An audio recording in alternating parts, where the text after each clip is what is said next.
नमस्कार बच्चों।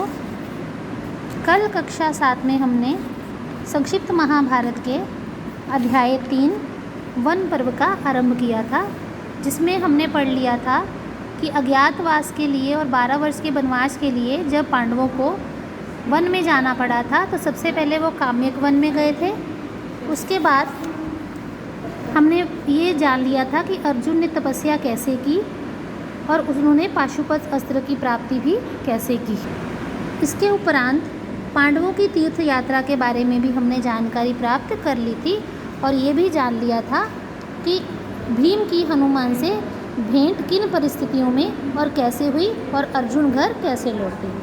अब हम आगे का हाल पढ़ते हैं आज की अगली कथा में। तो शीर्षक है पांडवों की दुर्योधन पर दया। गंधमादन पर्वत से लौटकर पांडव कुछ दिन काम्यक वन में रहे, फिर वे द्वैत वन में रहने लगे। कौरवों को भी उनके आगमन की सूचना मिल गई थी। कर्ण ने दुर्योधन को सुझाव दिया कि पांडवों की दयनीय स्थिति का उपहास करने तथा अपने वैभव प्रदर्शन करने का ये अच्छा अवसर है, क्योंकि पांडव जो थे दुर्योधन के राज्य के आसपास वन में थे। जो द्वैत वन था वो दुर्योधन का राजमहल था, उससे कुछ ही दूर था। तो दुर्योधन को जब पांडवों के आने का समाचार मिला तो उसकी कुबुद्धि में ये बात आई कि पांडवों को परेशान करें, उनका उपहास उड़ाएं, उनका मजाक बनाएं और अपने वैभव का प्रदर्शन करें। और यही सुझाव कर्ण ने भी दुर्योधन को दिया था। तो उन्हें ये अच्छा अवसर लगा। उन्हें पांडवों के निकट जाकर रहना चाहिए। शकुनी ने भी इसका समर्थन किया। धृतराष्ट्र से अनुमति लेकर दुर्योधन दल बल सहित यानी अपनी पूरी सेना और लाव लश्कर के सहित द्वैतवन पहुंच गया। उसके साथ बड़ी संख्या में सैनिक और दास दासियां थीं। सभी कौरव अपनी अपनी रानियों के साथ आए थे। एक दिन दुर्योधन और रानियां जल क्रीड़ा करने सरोवर पहुंचे। उस समय गंधर्वराज चित्रसेन गंधर्वों एवं अप्सराओं के साथ वहां ठहरे हुए थे। ये वही चित्रसेन थे जिन्होंने अर्जुन को संगीत और नृत्य की शिक्षा दी थी। तो वो भी वहाँ ठहरे हुए थे। वे भी जल क्रीड़ा हेतु आए थे। सरोवर के दूसरे तट पर पांडव ठहरे हुए थे। गंधर्वराज के सैनिकों ने दुर्योधन को वहाँ से चले जाने के लिए कहा। दुर्योधन सत्ता के अहंकार में चूर था। सत्ता होती है राजकाज, प्रभुत्व जिसको हम कह सकते हैं। उसके पास, क्योंकि वो युवराज था, उसके पिता राजा थे, तो उसके पास सत्ता थी। दुर्योधन सत्ता के अहंकार में चूर था। उसने अपने सैनिकों को गंधर्वों पर आक्रमण करने का आदेश दे दिया। गंधर्व सैनिकों ने उन्हें मार भगाया। तब दुर्योधन शकुनी और कर्ण के साथ युद्ध करने आ पहुंचा। कर्ण की बाण वर्षा से गंधर्वों के पैर उखड़ गए। पैर उखड़ जाना एक मुहावरा है जिसका मतलब होता है हारना। तो गंधर्व जो थे वो हार गए। तब गंधर्वराज चित्रसेन स्वयं युद्ध करने आ पहुंचे। उन्होंने कर्ण के सारथी और घोड़ों को मारकर उसका रथ नष्ट कर दिया। कर्ण मैदान छोड़कर भाग गया। गंधर्वराज के सैनिकों ने दुर्योधन और उसकी रानियों को बंदी बना लिया। दुर्योधन के सैनिक सहायता मांगने पांडवों के पास पहुंचे, क्योंकि पांडव भी उसी वन में ही रहते थे जिन्हें सताने के लिए दुर्योधन और कर्ण और शकुनी वहां पहुंचे थे। भीम बहुत प्रसन्न हुए। युधिष्ठिर ने कहा कि ये केवल दुर्योधन का प्रश्न नहीं है। कौरवों की पत्नियां कुल वधुएं हैं, उन्हें मुक्त कराना हमारा कर्तव्य है। अब जो भीम थे वो तो दुर्योधन के पकड़े जाने से प्रसन्न थे, लेकिन युधिष्ठिर जो थे वो धर्म की रक्षा करने वाले थे। तो उन्होंने कहा कि हमारी कुल वधुएं यानी उन सबकी पत्नियां जो हैं वो दुश्मन के बंदी गृह में हैं, तो उन्हें मुक्त कराना हमारा कर्तव्य है। उन्होंने अर्जुन, नकुल, सहदेव को दुर्योधन की सहायता के लिए भेजा। अर्जुन बाण चलाने ही वाले थे कि तभी गंधर्वराज ने अपना परिचय देते हुए कहा, मैं तुम्हारा मित्र चित्रसेन हूँ। दुर्योधन ने मेरा अपमान तो किया ही था, साथ में आपका भी उपहास उड़ाया था। मैंने उसका अहंकार चूर करने के लिए उसे बंदी बनाया है। युधिष्ठिर ने उन्हें दुर्योधन को मुक्त करने की प्रार्थना की। दुर्योधन बहुत लज्जित हुआ। वह अपमानित होकर रानियों के साथ चला गया। कहाँ तो वह पांडवों का अपमान करने की मंशा से आया था और कहाँ पांडवों के सामने खुद ही अपमानित होकर रानियों के साथ वापस चला गया। वह इस अपमान को सह नहीं पा रहा था। उसने दुशासन से कहा, भाई मैं अपना राज्य तुम्हें सौंपता हूँ, तुम हस्तिनापुर लौट जाओ, मैं आत्महत्या कर लूँगा। युधिष्ठिर के समक्ष बंदी के रूप में ले जाने से अच्छा होता यदि गंधर्वराज मुझे मार ही देते।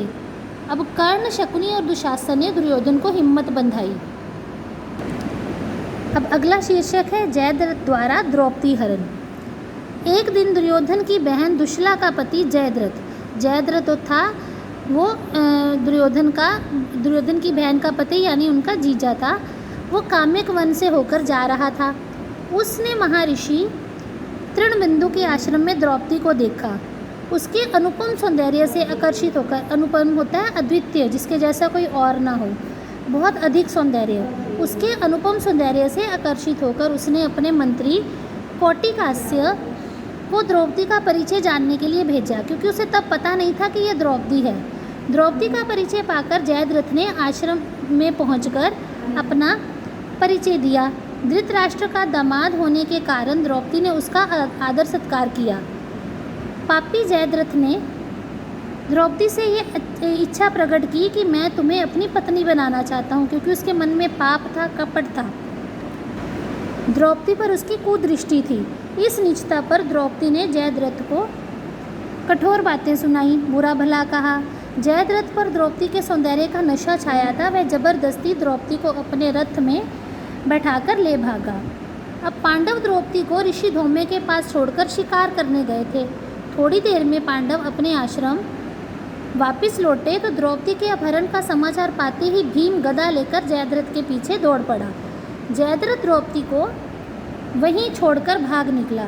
अर्जुन भी वहां पहुंच गए। उन्होंने जयद्रथ को पकड़ लिया। दुशला का पति होने के कारण भीम और अर्जुन ने उसका वध नहीं किया, क्योंकि दुशला उनकी भी बहन थी।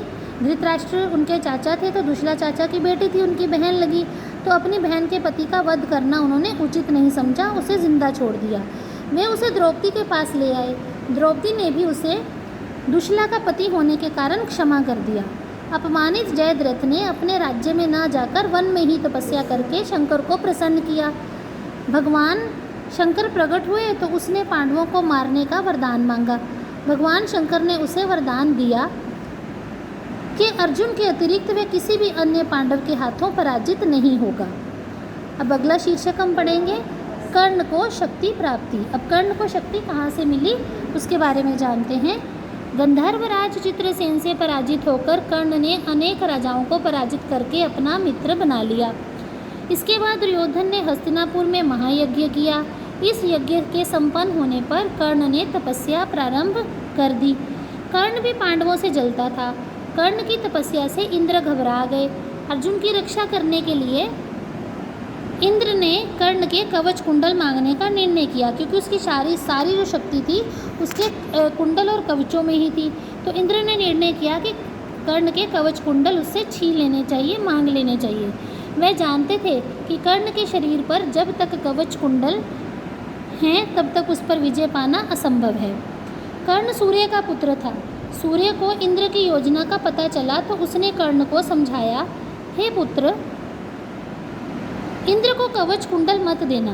कर्ण ने किसी याचक को खाली हाथ ना लौटाने के अपने वचन के बारे में सूर्य को बताया। सूर्य ने कहा, तुम इंद्र से अमोघ शक्ति मांग लेना, इससे तुम अपने सबसे बड़े शत्रु को मार सकोगे।